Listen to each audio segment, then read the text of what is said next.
Michelle.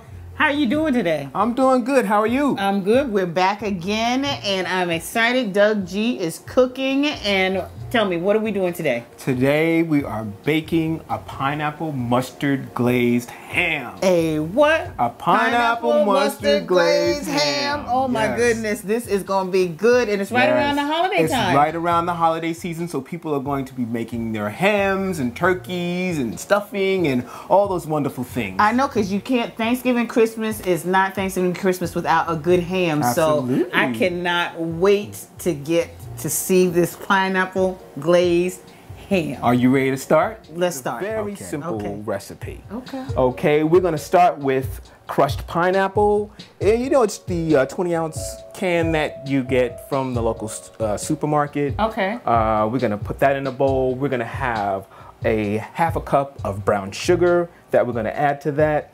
Okay, you want to break that little lump up. Now I have a question for you. Yes. You said you get the pineapple, crushed pineapple. Yes. The one that is in its own juices, or the one that is with the syrup? Which one do you get? I prefer the one that's in its own juices. Okay. Good question. Okay. Because for me, the syrup tends to be a little sweet, and I'm already adding brown sugar. Okay. Yes, so you know, you're just gonna have the pineapple in its own juices. We're gonna add the sweetness to that. To this, we're also going to add a quarter of a cup of mustard. Okay. What kind of mustard? The mustard that I use is a little bit of Poupon mustard. It has a little bit of white wine added to it. But you know, if you look in your refrigerator and you have French's mustard. That's what I was thinking. I was thinking French's Gouldens. I was like, that was going to be my next question. Yeah, you have French's or Goulden, use what you have in your cupboard or in your refrigerator. Okay?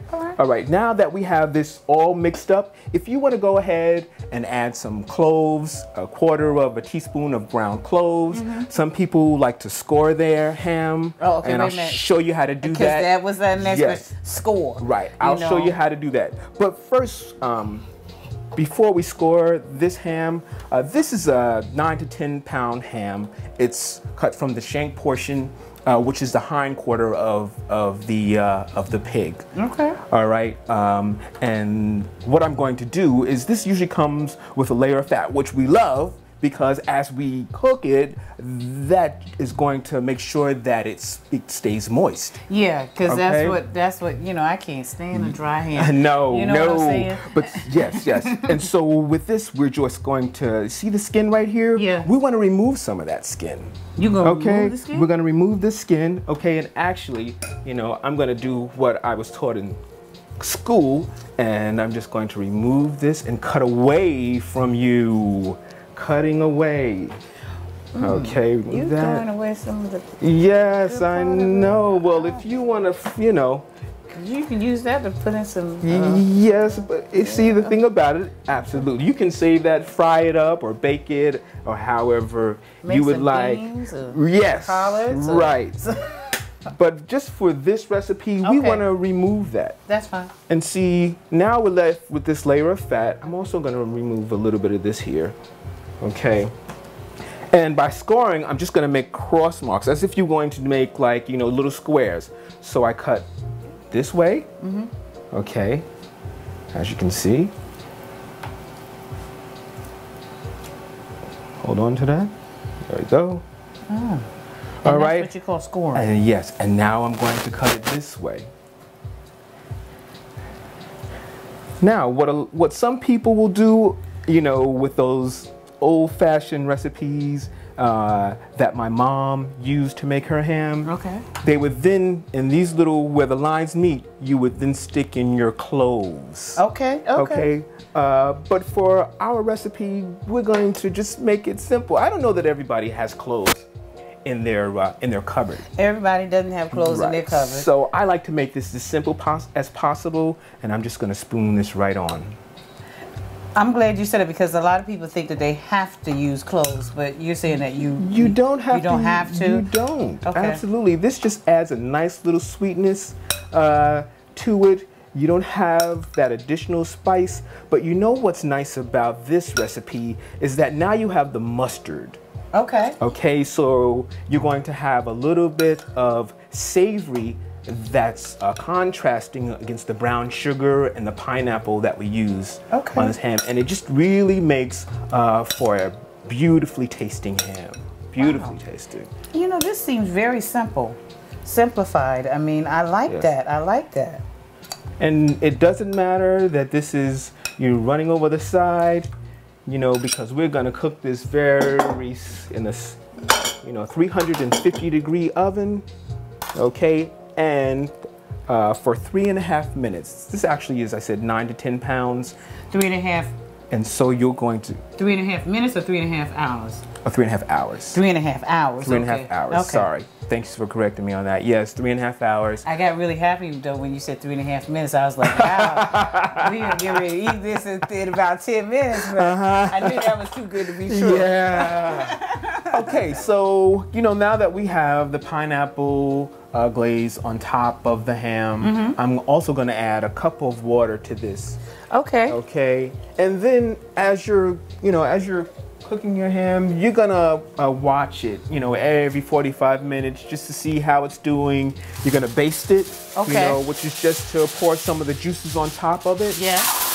Okay, and you're also basting. You mean basically taking some of the juices and then just pouring that on top. Like you get a spoon, a large spoon, and you put some of that juice in the spoon and then just ladle it on top of the ham. Okay. And just pour it on top of the ham. Pour it on top of the ham. Yes.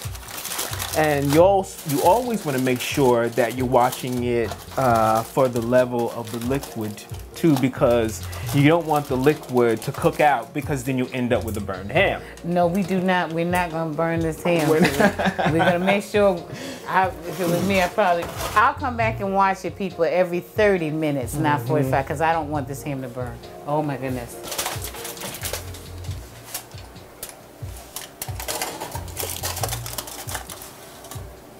Okay, and you're gonna cook that, we said initially, for 3.5 hours to 4 hours, but you also want to, if you have a meat thermometer, then you would insert the meat thermometer into the center of the ham. Okay. And then when it reaches a temperature of 160 degrees Fahrenheit, your ham is done.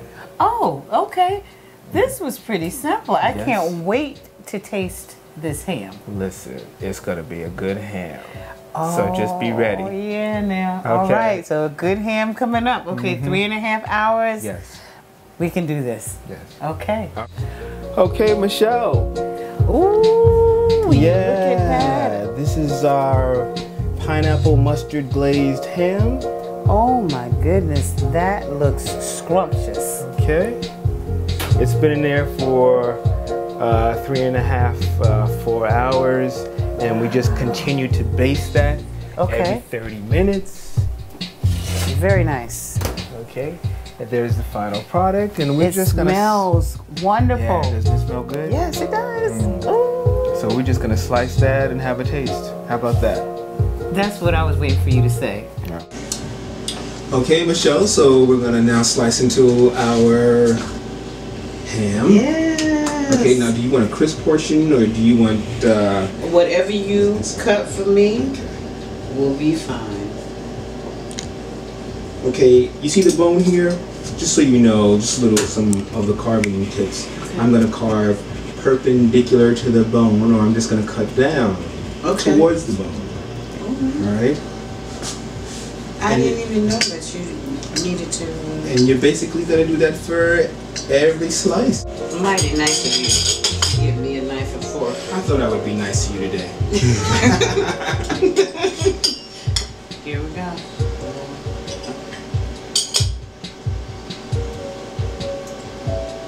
What do you think?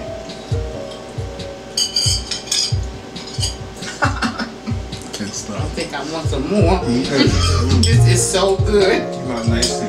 You can taste the sweetness of the pineapple, the savory of the mustard. Yes. You have the brown sugar in there, and you can all get that, in the mouthful. This is absolutely delicious. This is delicious. Okay, yo. Usually we say something, but we're eating. We're eating. Our mouths are full, so we're just gonna say goodbye. Till next time. Okay. See you later. Doug G Cooks. This is delicious. Bye, y'all.